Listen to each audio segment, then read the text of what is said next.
কারণটা আমরা জানতে চাইছি যে ত্রিপুরায় কী কারণ? আমরা এখন জানেন আপনারা সারা দেশ জুড়ে আমাদের নতুন করে সদস্যতা অভিযান চলছে।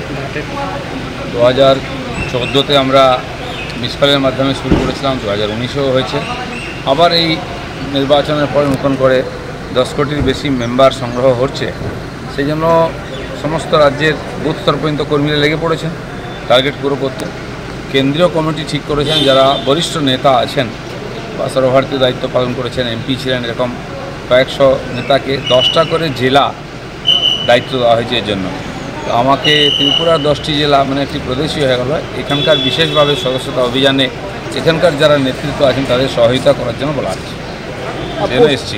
পশ্চিমবঙ্গের এই মুহূর্তে যে অবস্থা চলছে আরজি কোড নিয়ে, মানে সেই পরিস্থিতিতে আপনি কলকাতা ছেড়ে পশ্চিমবঙ্গ ছেড়ে রাজ্য সরকার 13 বছর ধরে আছে সরকারে, ভোটে জিতে যায়, কিন্তু প্রশাসনে কোনো তাদের কন্ট্রোল নেই। আইন শৃঙ্খলা ভেঙে পড়েছে, প্রতিনিয়ত এরকম হচ্ছে। প্রায় 50,000 এরকম ঘটনা পশ্চিমবাংলায় মমতা ব্যানার্জির রাজত্বে হয়েছে।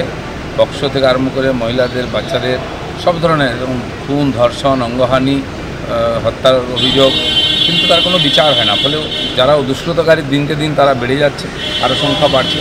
এই যে মর্মান্তিক ঘটনা আরজি করে ঘটেছে, এটা আসলে বাংলার লোককে তথা দেশের লোককে নড়িয়ে দিয়েছে।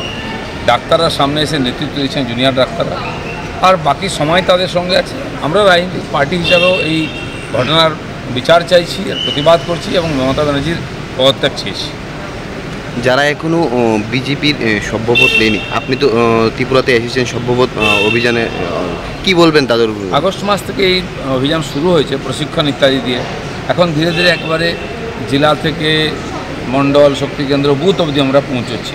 তো সমস্ত কর্মীদের লাগিয়ে সেপ্টেম্বর অক্টোবর পুরো শক্তি লাগিয়ে আমরা এই অভিযান করব, যাতে সমস্ত মানুষের কাছে পৌঁছতে পারি। আর সেটা আপনারা দেখতে পাবেন রাস্তায় যখন বেরোবো আমরা। এখন প্রচার সেভাবে শুরু হয়নি, প্রস্তুতি চলছে। সেই প্রস্তুতি কীরকম হয়েছে, কতটা হচ্ছে দেখার জন্য আমি এসেছি।